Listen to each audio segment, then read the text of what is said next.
Может быть, все сложилось бы иначе, если бы той ночью муж не свалился в пьяное забытье. Может быть, если бы он проявил хоть каплю мужского внимания, увел ее домой прямо с соседской вечеринки, не оставил одно шуме и веселье, если бы его взгляделькнуло желание или хотя бы забота. Но Сергей, как всегда, выбрал вино и сон. Теперь он лежал рядом, раскинувшись на постели, и храпел так мерзко, так громко, что каждый перелив этого звука будто издевался над ее усталостью и мыслями. Спал безмятежно, без раздумий, без тревог, будто и правда ему было все равно. И именно это все равно развидало Юлю сильнее всего. Вечером они ходили к соседке, посидели шумно, весело, с угощением, нескончаемыми бокалами вина, смехом и разговорами. Но главное, там был ее сын Глеб, молодой, высокий, 20-летний парень с чудно насмешливой, чуть смущенной улыбкой. Юля давно замечала за собой странное волнение рядом с ним.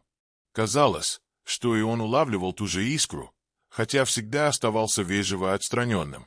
Для него она была тетя Юля, чутливое прозвище, но в нем таилась теплая близость, намек на особое место, которое она занимала в его жизни. Ей было 37 за плечами. Годы брака, усталость, привычки. И потому она сама себя казалась старой, слишком серьезной, слишком далекой от его мира. Но сердце каждый раз предательски ускоряло вид, когда их взгляды пересекались. Вечер развивался по-своему. Сергей быстро напился, что-то пробормотал и ушел спать. Оставив ее одну среди смеха, музыки, свободной пенящей атмосферы, Юля позволяла себе чуть больше, чем обычно. Смеялась громче, кружилась в танце, ощущая легкость, которую так давно не чувствовала. И каждый раз рядом оказывался Глеб. Сначала случайно, потом все ближе. Их движения в танце начинали совпадать. Их взгляды задерживались дольше, чем позволено. Музыка заглушала все лишнее. В какой-то момент сердце будто пропустило удар. И прежде, чем разум успел вмещаться, их губы встретились.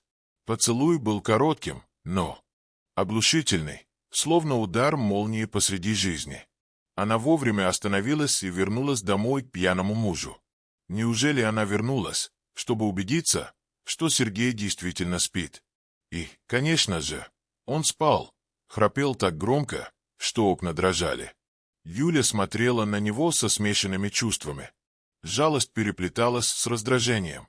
Он был рядом, но словно растворился, перестал существовать в ее мире. Она не пришла домой, чтобы лечь рядом и сыграть роль верной жены. Ей просто нужно было убедиться. Дверь была закрыта, муж отключился мертвым сном. Значит, она могла вздохнуть свободно и снова уйти. Глебу.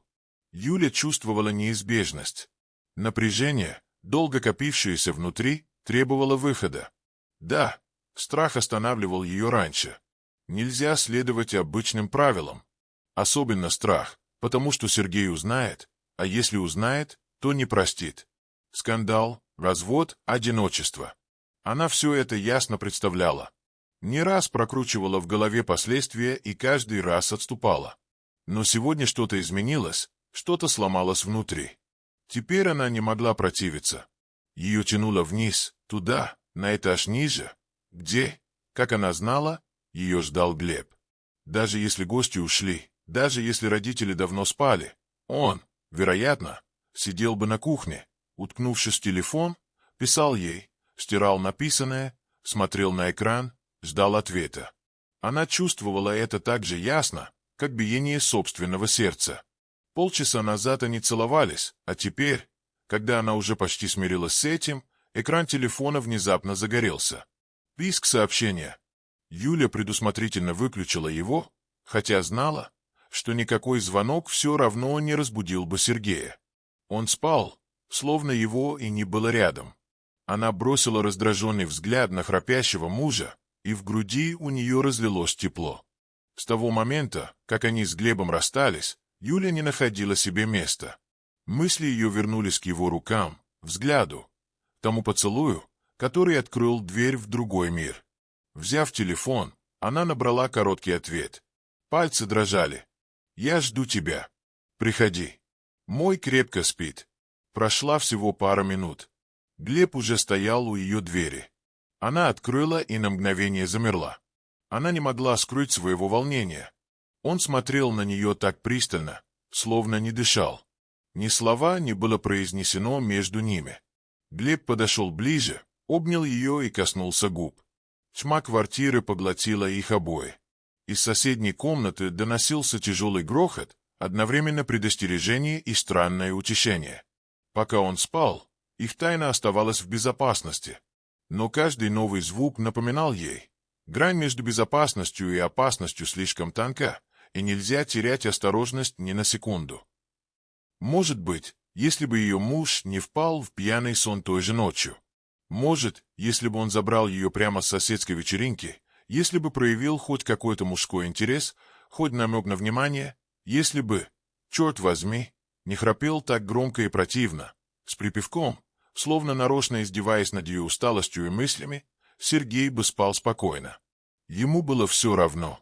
И именно это ему было все равно. Сегодня они были в гостях у соседки, шумно, весело посидели, с обильной едой и бесконечными бокалами вина. Но главное, там был сын хозяйки, Глеб. Его появление все изменило. Молодой, высокий, 20-летний парень с легкой улыбкой давно вызывал в ней странное беспокойство.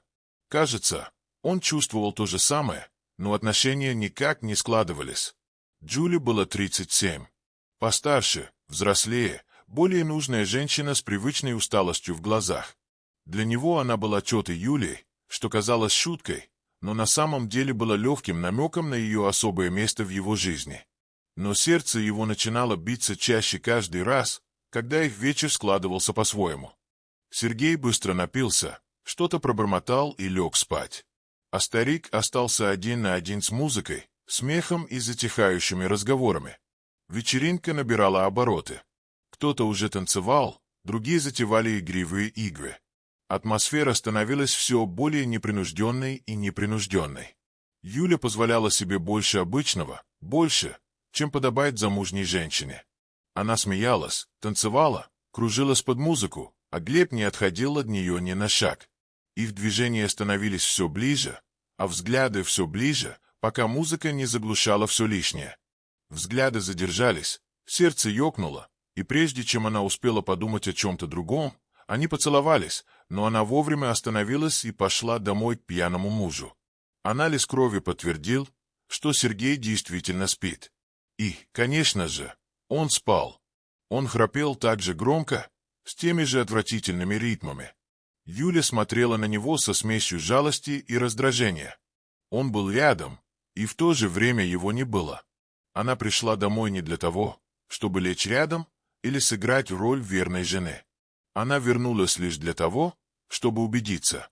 Дверь была закрыта, муж без сознания, она могла вздохнуть свободно и снова отпустить Глеба.